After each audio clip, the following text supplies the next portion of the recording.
Hey everybody, welcome to Algebra 1, Section 4.5, Scatterplots. By the end of this lesson, you should be able to graph a scatterplot, draw a trend line, determine the correlation from a graph or from a story problem, and be able to use a trend line in order to make a prediction.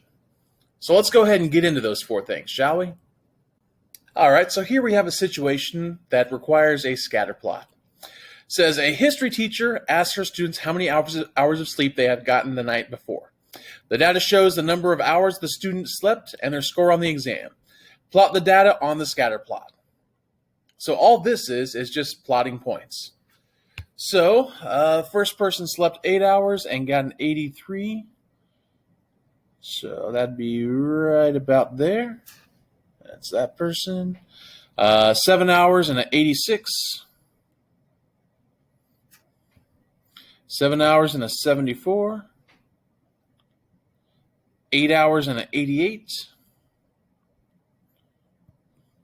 6 hours and a 76,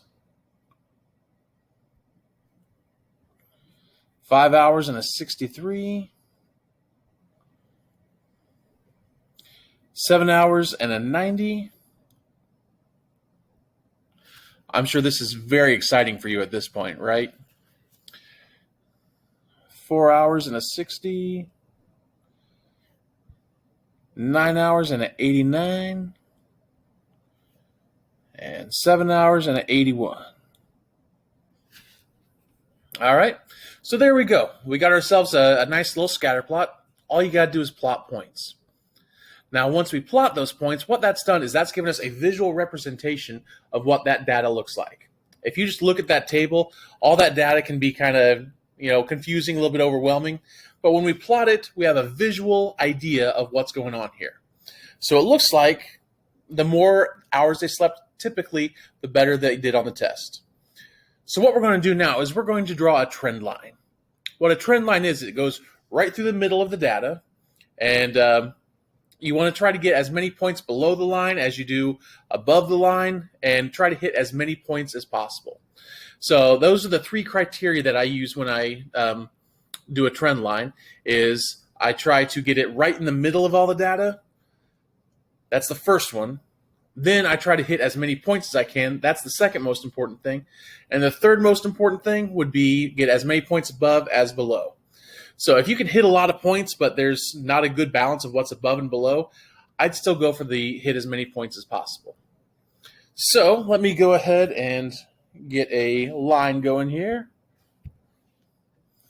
So let's see, it's going to go up as we move left to right. And let's see, what if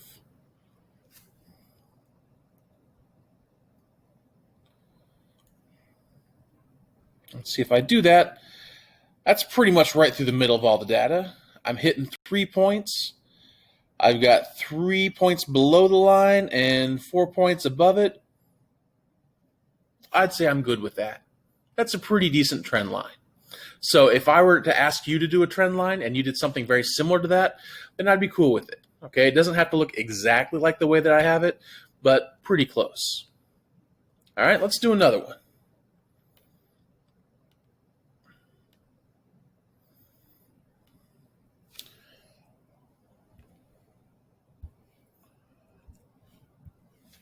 So again, this is just all about plotting points. Assume that during a 3-hour period spent outside, a person recorded the temperature and their water consumption. The experiment was conducted on 7 randomly selected days during the summer. The data is shown in the table below. So we're comparing the temperature to water consumption. So the actual day has nothing to do with it. So we're not going to graph that. We're just going to graph the water consumption and the temperature. So for our first point, 48 ounces and a 99-degree day. So 99 and 48. So right about there. Now this is kind of weird because they have the first column on the y-axis and the second column on the x-axis. So it might be a little bit tricky to try to plot these points correctly. All right, the temperature was 85 and the water consumption was 27.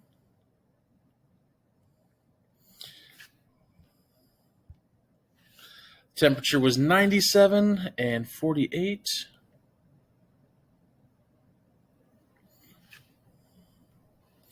75 and 16. Oh, that's right on the grid. That's nice. 92 and 32.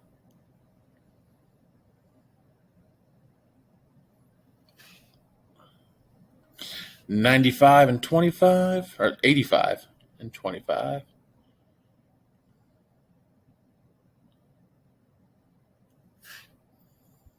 And 83 and 20.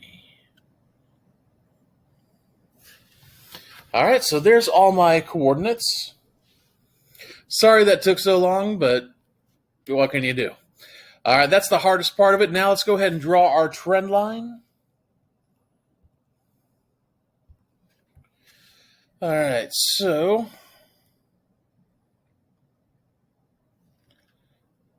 let's see. If I go there, I've got 2 points below. I'm hitting 2 points. See, here I'm hitting 2 points, and I've got 4 points below. If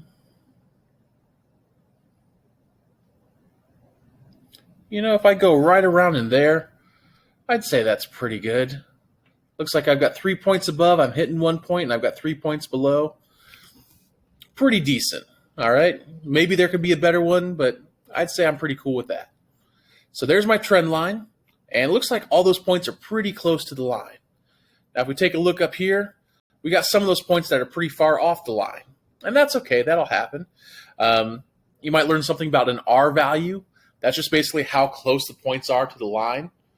All right, but we're not going to use that in this section. But notice both of these lines, the further we go to the right, our line's going up. So what you need to know about that is that's called a positive correlation. What that means is as one variable increases, the other one increases too.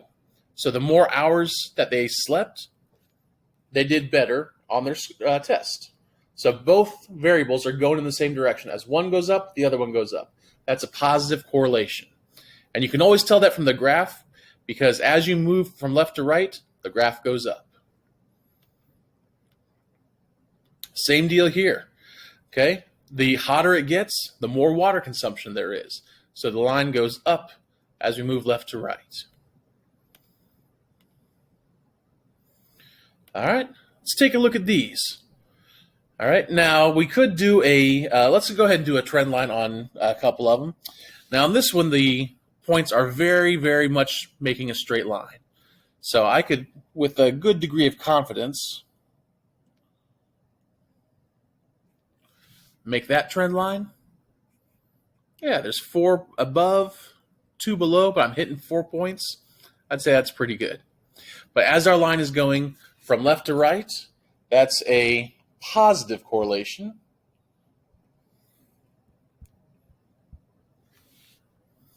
On graph B, I'm just going to make a real sloppy trend line here. Notice our line's going down as we move left to right, so we would say that is a negative correlation.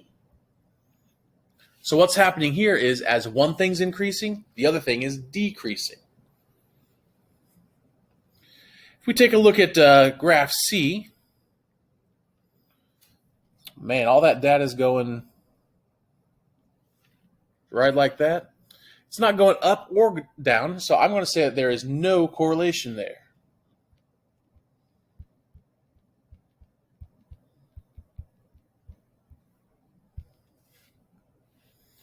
And on our last graph here, the line's going down as we move left to right, so that is a negative correlation.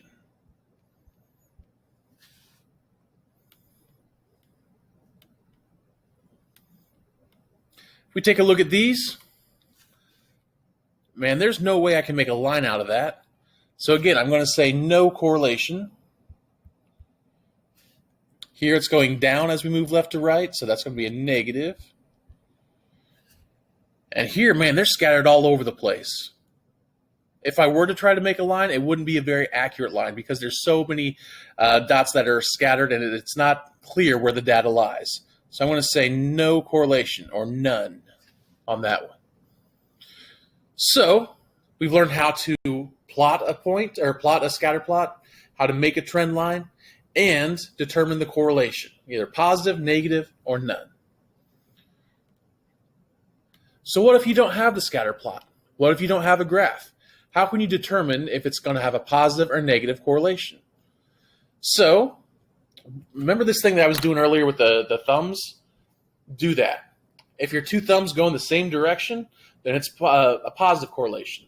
If they go in opposite directions, that's a negative correlation. So let's take a look at these problems. The number of hours a person has driven and the number of miles driven. So the longer you drive, you go a further distance. They're going the same direction. So that would be a positive correlation.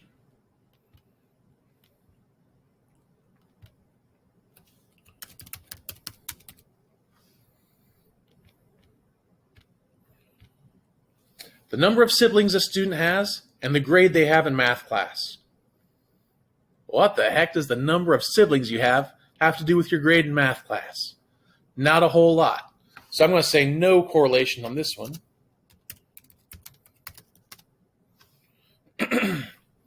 The age of a car and the value of a car. That can be a tricky one, because the older the car is, typically it's not worth as much. But then again, if you have a really nice old car, then it's worth a lot. So there's not going to be a straight line between that. It's going to make like kind of a check mark. If it's really old, it's very expensive, and then the value goes down. But then if it's kind of new, it gets expensive. So it's going to make a V shape. I'm going to say no correlation on that one too.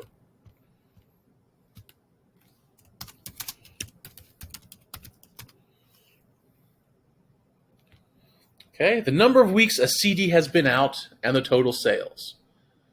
Well, if it's not been out very long, then it's not going to sell a whole lot. Okay? So I'm going to say that's a positive correlation.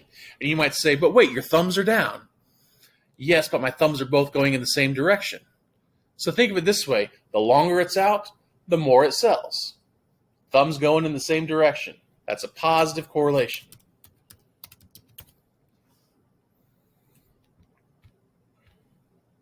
The number of years a person went to school and their income. Well, let's think about this. You might say, well, I know someone who dropped out of high school and they're a millionaire. Okay, you might be able to give me an instance of that. Actually, there might be several instances of that. But what's the general trend? Is the general trend the longer you're in school, the more money you make?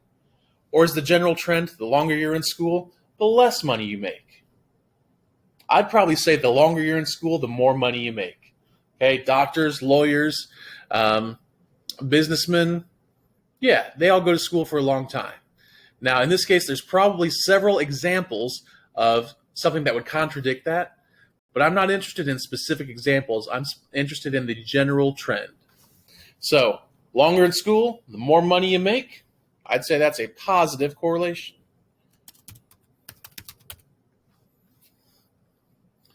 The number of songs you download on your iPod. Do you guys even have iPods anymore? The number of songs downloaded on your iPod and the amount of memory available. Well, the more songs that you have, what happens to your memory? The memory goes down. So that would be a negative correlation.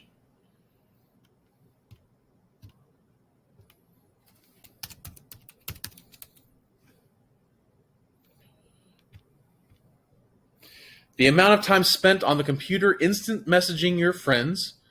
Do you guys even still use computers to instant message? I don't know. Maybe this is a couple of old examples.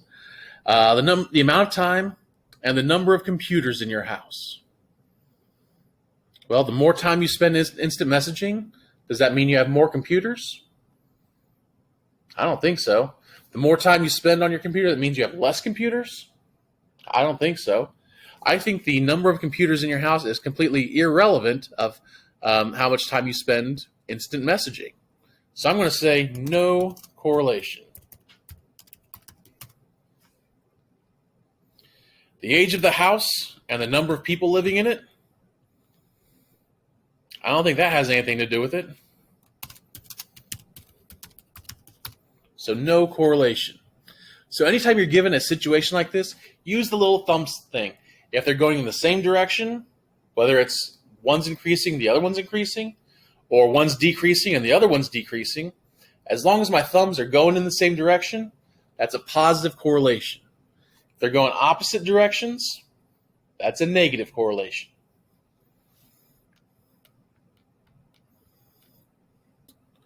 All right, last thing I want to do. Why do we even do scatter plots? Well, we do that so that we can visually see what's going on, but we also use it to make predictions. So take a look at this. It says a group of friends recorded the time it took to ride their bikes around the park. The scatter plot shows their results with a line of best fit. A best fit line is the same thing as a trend line. So can we use this?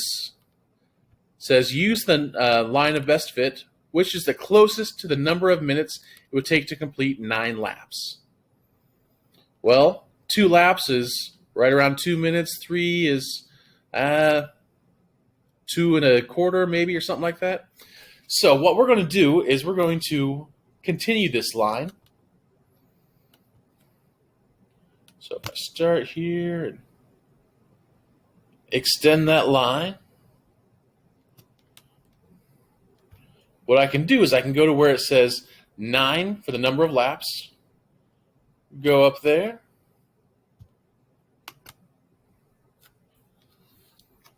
hold on, let me get my pencil.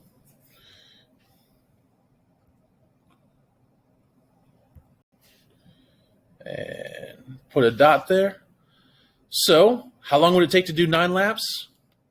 Well, that's pretty darn close to 5 minutes. So I just made a prediction based off of our previous data. If instead of, looks like the most they did was 6 laps, okay? If I take this data, extend the line, I can predict that 9 laps will take 5 minutes. And that's another important feature of a scatter plot, is using it to predict what's going to happen in the future. You can take a look at a few other examples. So here the dots are kind of off a little bit, so I wouldn't be too confident making a prediction. Here the points are really close to the line, so I feel pretty confident making a prediction. So if the temperature was 105 degrees, what would the temperature be, or what would the water consumption be? So if I go to 105 and follow that on over, I would say that the water consumption would be about 54 ounces. Okay.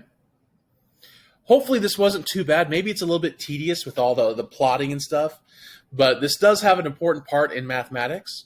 So if you guys have any questions, please feel free to email me or ask me once we're in class. I hope you guys find this pretty easy to do. Have a good one.